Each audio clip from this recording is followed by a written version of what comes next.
Well, I think it is time for the No Holds Barred taste test. You heard him right. Yes, fair enough. It is something that happens every No Holds Barred. Exactly. Every No Holds Barred, we take a new beer that we have not tried before, and we test the taste of that beer, hence the name, No Holds Barred. And Nick's having some troubles getting to it. Yeah. Technical difficulties. We will return in about 5 seconds. Yeah. Nick's... 1, 2... Nick... Okay, it might take longer. We really need to record the fucking travels that Nick goes on, the fucking spirit quests. We'll put some really dramatic, emotional music over it. Like you did when I ran across the soccer field. Exactly like that. That was great stuff. All right, so we've got our beer. We got our beer. Okay, let's take a gander here. What do you guys got? It's something that I've never heard of before. Yeah, I haven't even heard of the brand, like even the brand, not just the beer, but the brand. This week we have a Gahan Island Red Premium Red Ale. And this is from, well, it's bottled in PEI. Yes. So, it says Canada, but it's an Island Red, Island PEI. Oh, okay. Island Red, I suppose that makes sense. Yeah. Well, look at that. We got a Canadian beer. Oh, well. We always go to the beers of the world section. It is beers of the world. But I suppose Canada's part of the world, so fair enough. Canada's in the world. Canada is definitely in the world. It got kind of like a propeller bottle to it. Yeah, it's got like a bit of a thin, the neck almost looks like a little cock. Like you got like your head and of there. course Justin goes right to the cock. Right Whoa, to it. I mean, come on. It's a Come on. It's tiny. It's like Nick's size. Is it wrong that I'm turned on right now? Pants are coming off, boys. Pants are officially coming off. All right, so we are going to crack this bad boy open. I don't think it's no, it's not a twist. Not a twist. All right, we're going to have to resort to our bottle opener, which is sitting right there. Yes. No holds barred bottle opener. Yeah, exactly. One, you can't have it. It's the only one we got. Tyler's just sitting there like, I don't drink beer, and this is awkward. Yeah, I'm the lame ass in this little segment. First one. A nice little, tiny and understated little, understated little pop off. So here's the second one. Same deal. Understated, quiet little pop off. Now, before we go into this, it's supposed to have a caramel finish. Yeah, I think bitterness. It's supposed to be a little bitter towards the end, and it's supposed to have like hints of like caramel and stuff in it. So it's kind of interesting to mix caramel with a red beer, which I honestly didn't put together. I thought Island Red was just like a brand, but it's actually a red ale. I guess. Which I actually like red ale. So okay, smell time, sir. All right. See, we go deep into this. It's kind of impressive. I just be like, all right, here's my beer. Okay, my beer's gone. Yeah, drinking it now. You can tastes like beer. Tastes like beer. Don't like it. You can smell the caramel. Actually, there's a hint. Yeah, you kind of can. And other than that, I mean, it got a little bit of citrusy smelling to it too. This citrus has been like a common theme across almost every beer that we've tried. There's like a little bit of citrus in there somewhere, everywhere. Yeah, like citrus somewhere, everywhere. and caramel. Yeah, citrus and caramel. And then it got a Corona smell to it. Okay, so it's a citrusy, caramelly Corona red beer. Yes, from PEI. From PEI, you totally nailed it. God damn. Well, that's just fucking impressive. All right, sir. Cheers. From everywhere. Cheers. They're taking a drink. They're thinking about what they're gonna say. Here it comes. Dang. Dang. Now I'm gonna be real because Be Real was real. That's too bitter for my taste. I know it's said right off the top that like this has bitter aftertaste to it. That to me, that again, personally for me, that's too bitter. That's so bitter it makes my teeth hurt. Like, that's how bitter that beer is to me. I kind of agree with you with the bitterness. It's something that doesn't hit you until like 30 to 40 seconds in. After you take the drink and you actually swallow, You get the flavors. I mean, there's not much caramel in the taste. No, to be perfectly honest, there isn't. There's more in the smell than there is to the actual taste to it. Yeah. Nick finding any excuse to continue to drink beer. Nick's just an alcoholic. This is the No Holds Barred enabling cast. We just enable Nick and his alcohol problem. It'll be okay. Just have another drink. You can quit anytime you want. anytime at all. Anytime you want. So, yeah, you get the taste of kind of like, I mean, it's beer. So, I mean, I'm guessing it has, you got hops in it. You can taste that. The water, you can taste that, of course. Taste that water. Taste that H2O. High quality H2O. Gatorade H2O. At this point I don't know what he's talking about. I am no longer in this conversation. But what am I going to say here? All natural. Sir. All natural. This beer would not be on that list of beers that you shouldn't drink. It's true because it's all natural. That being said, too bitter. I mean, it's something that if you're going to drink fast, then it's good. Which the bottle doesn't really allow you to drink it fast because it's got a tiny, tiny neck on it. So it's going to take a while unless you're literally sucking the end of the bottle like a good little girl. Well, I mean, if you're... right to the little girls again. I hear a knock at the door. Jesus. If you're at a party... Why don't you have a seat right over here? If you're at a party and they got all this drink first, and then they're going to another drink, right? And you want to party and have a good time, and you down a couple of these fast, and then you go to another drink, right? That's what these would be. These would be your pre-drink. These would be your starter beers. Yeah, fair enough. If we're going for a grade, which we do, because we have to grade everything because we're reviewers, I can't pass that just based on the bitterness. Like I just eat like the bitterness to me is that bad that like I wouldn't be able to give that a pass just strictly based on the bitterness. Like that's like unfortunately that's like a 3. I'm going to go a little bit higher than you just because I like the taste. Okay. It's just the bitterness at the end that that's not quite there. Fair enough. So I want to score this the same as the Cascade because the Cascade was, I mean, it was a good beer for what it was. Right.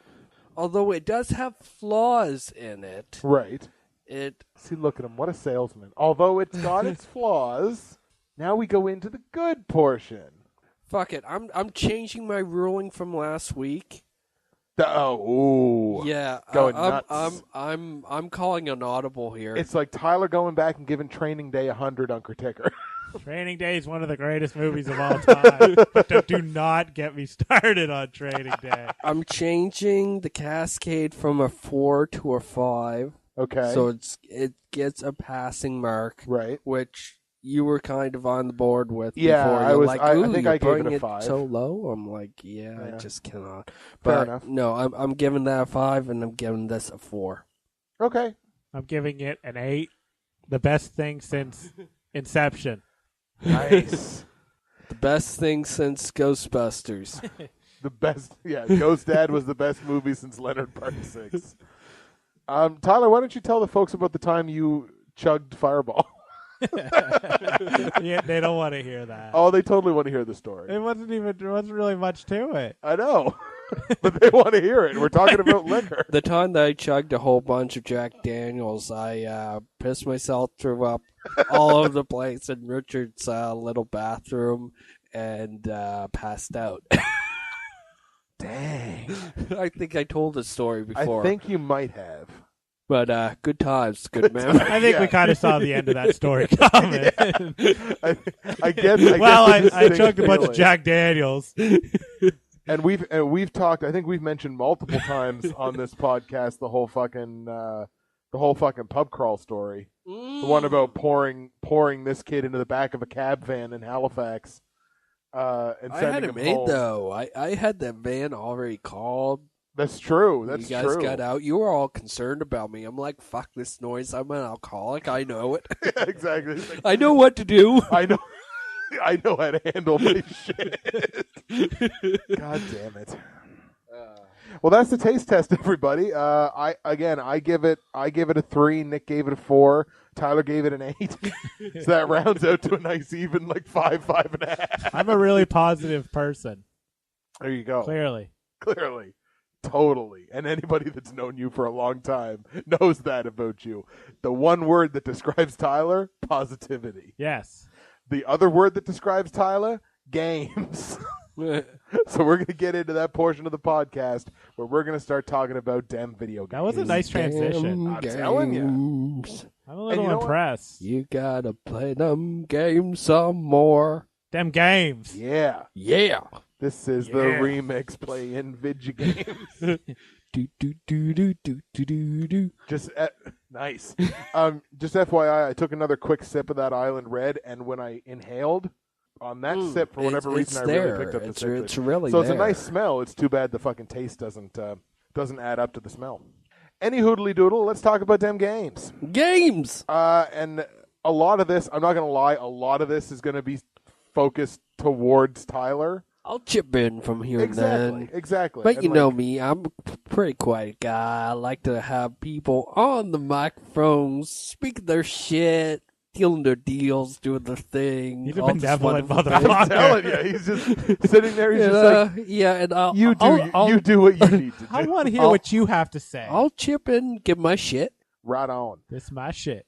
This my shit. We can share the shit.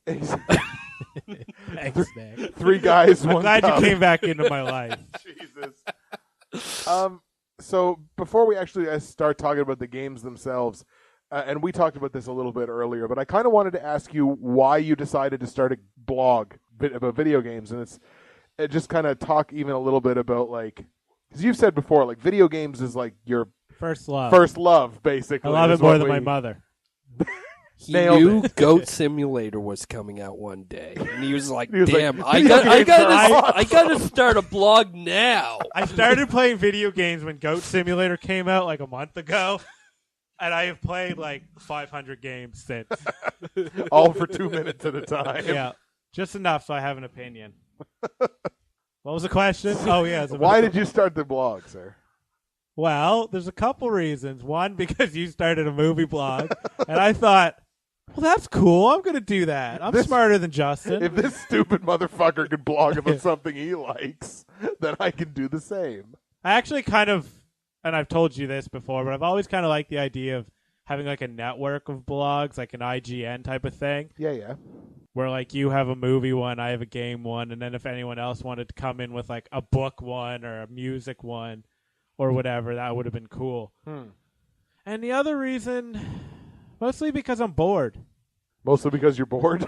Yeah, I'm bored. Fair enough. And for years I've been saying I'm going to write a book. I got to watch Nick.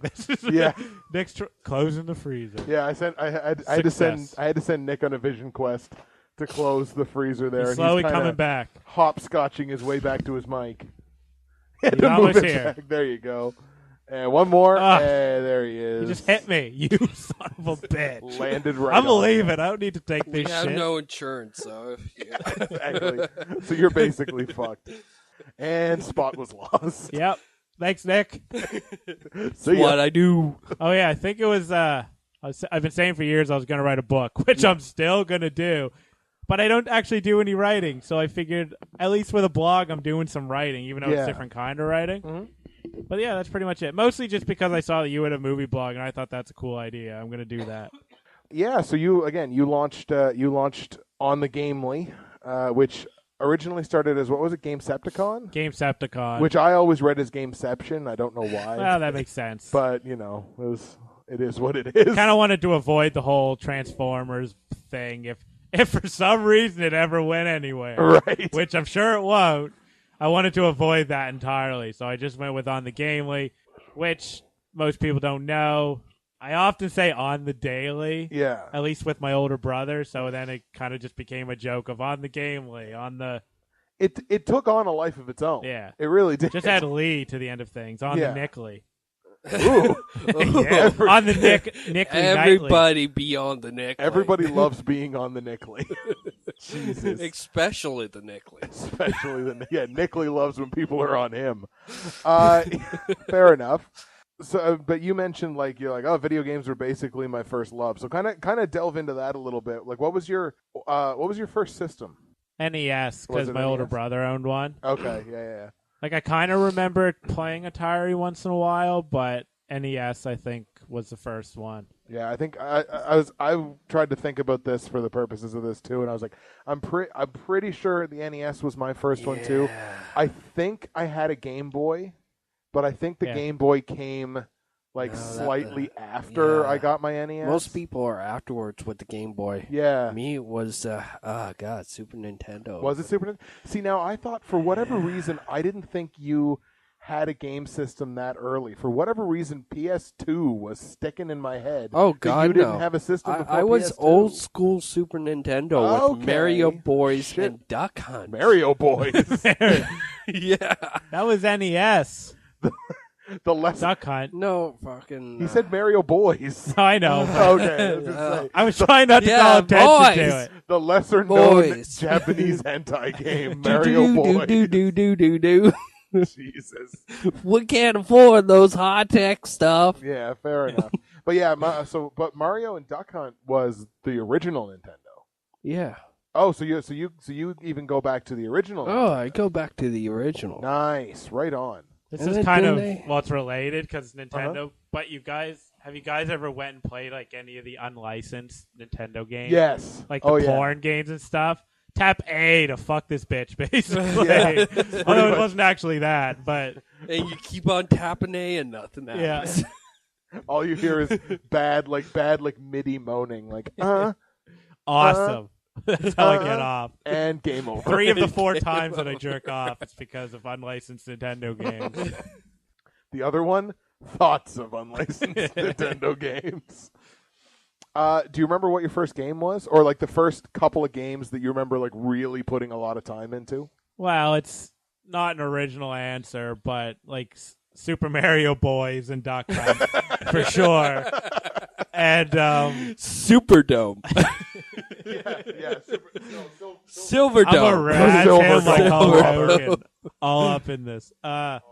Mario 3 was one of my favorite games, but here's a quick story. Okay. My cousin was dating a guy, and I lent him Mario 3, and the motherfucker stole my game. Oh, and I was like, what, 5? Miserable. Like, I still hold that against him. But and by proxy, the cousin. Oh, no, I hate my cousin. So no worries there. Also, Final Fantasy. Like, my older brother's the first like one. 8 years. What? The first one? Yeah. Yeah. My older brother's like 8 years. Well, 7, 8 years. It depends on the time of the year. But anyway, he's like 7 years older than me, so he had Final Fantasy. And I didn't actually know how to really play. No, neither do I, and that's really pissed me off. I mean, I got to sit down with you guys, and you got to show me Final Fantasy. Nick, I was 5, and you're like, what, 29? What the fuck? I need to get into this shit. All right, I'm not a gamer. Hey, you know what? We'll take any and every opportunity to regale in the joys of Final Fantasy. Yeah, because there was a time where, well, they were Squaresoft at the time. There was a time when Squaresoft was the shit. Yeah. Like, they did no wrong. No, they for were years the game and that's a foreign developer, concept to newer gamers because you're getting okay Final Fantasies and whatnot. Yeah, but you're getting Final Fantasies now that, like, the younger generation love this generation of Final Fantasy games. Yeah, like, they're all over that shit. We grew up with the good shit. Right. As I mentioned in my one and only article on the Gamely, the greatest generation of Final Fantasy games, which I listed as FF6 through FF9. I think you would probably expand that a little bit. I liked Final Fantasy 4, 2 in the US. Right. I liked 4 a lot, and sorry, it's okay. Nick's getting a test being page. unprofessional. Unprofessional. Damn it, Nick! Jesus, You're fired. See, I'm telling you, it's getting so close. That was his fucking text thing. Anyway, sorry. Go on. Jared is listening. Oh, Jared's listening. Thanks, right on. Jared. Thanks, Jared. You're I've never a met fucking you, beast. but now I want to. Exactly. Beast Jared is best Jared. Oh, Yeah. you have no idea. Oh God. Damn. Wow. Nick Nick took that ball and fucking ran with it. Touchdown. Denver Broncos. Joe Montana. Nice. Enough of the inside jokes, and we'll continue with the fucking video game conversation. Okay. Tyler's sitting there like, I fucking came here to talk about games, you motherfuckers. I just came here to see Nick. Fair dues. He's sexy. He's turning me on, man. Clearly. Come on, how you not? Oh, jeez. Mother of God. I'll be right back. Yeah, exactly. 5 times today, boys. Jesus. All right, sorry. Go on. Continue. That doesn't even seem important. True. But I pretty much agree with you, although I do really like 4, and 5 had a job system, so I'm a fan of job systems. Right. When did Final Fantasy Tactics come out? That came out around 7. Yeah, didn't it come out between 7 and 8? Yeah, because that's one of the best 6 Final and 7? Fantasies. Yeah. You know, I had a motherfucker tell me, you know who it was? It was Shane Weaver at the WrestleMania party. Oh, yeah? The other guy that was on the trivia team with me and Carver. Hashtag Team Scumbag. Wait, I was there. Yes, you were And there. how come I don't remember? Because you were drunk and you're an you were alcoholic. drunk as fuck. So the teams were, it was you and Carver's 2 friends. Yeah, which we didn't know. Which was kind of unfair because, like, me and Weaver probably had the more like historic wrestling knowledge, and then put us on the same team. Yeah. And all his questions were about like WrestleMania 4. You guys were just like, "What the fuck, man?" But we still won, so fuck you. So it was me, Justin Carver, and then Shane. And Shane, and the only reason I say this is it goes back to Final Fantasy. We started talking about video games a little bit, and I hope Shane listens to this because I'm calling him on his bullshit. I'm dropping hammer. We were talking, he started talking about Final Fantasy VIII, and he's like, man, I love Final Fantasy VIII. You know what was awesome about Final Fantasy VIII? The junction system. I feared that you were going to, Shane, we can't be friends. Man. And Nick's just like, what the fuck are you nerds talking about? Once we get into it. No, once we get into it, yeah, you got to introduce me to this crap. We need to release like a Let's Play or something of Nick getting into Final Fantasy. It will happen. For sure. That would actually be really good. We have the system to do it. Well, yeah. Oh, we yeah. have We the have the technology. Oh, man. But yeah, he was... and it was a very brief conversation, but he's just like, oh, man, I love that junctioning system. And I'm just sitting there like, oh, yeah, because I didn't want to... I just met the guy, and I'm just like, oh, yeah, all right. I'm thinking to myself, oh, my God, the junction system is so ass. Like, oh, my God, it's terrible. Like, I won't harp on about it because Nick doesn't know what the fuck's going on. Right. But everything about Final Fantasy VIII is really good except for the junction system. Right. Which is unfortunate because it's one of the primary battle systems. Yeah. Like, it's like, oh, my God. And it's so...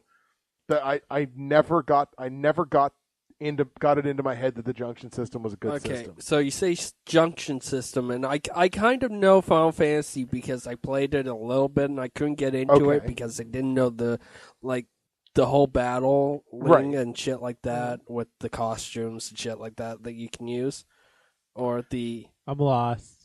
Well, if you're talking about costumes, are you talking about X2? 2? Yeah. Oh, fuck that game. And that's like one of the worst Final Fantasies to try really? to come in Okay. on. Yeah, fuck that game. That's where I came into it. Fair enough. So Final I mean, Fantasy I don't 10 know. is good, but not X2. Don't do X2. Yeah, but no, play X2 X. Yeah? Yeah, for sure. So I know it's like turn-based battle. Yep. And at this point, the game that we're talking about was still ATB, wasn't it? Still like active time? Yeah. Yeah, okay. So it's like, it becomes turn-based, and it's like you get a turn, and then enemies get a turn, or sometimes it goes like an enemy will take a turn, and then you take a turn, and everything like that, depending on like speed attributes and things like that. Right, right. Absolutely. So what was different between that and this...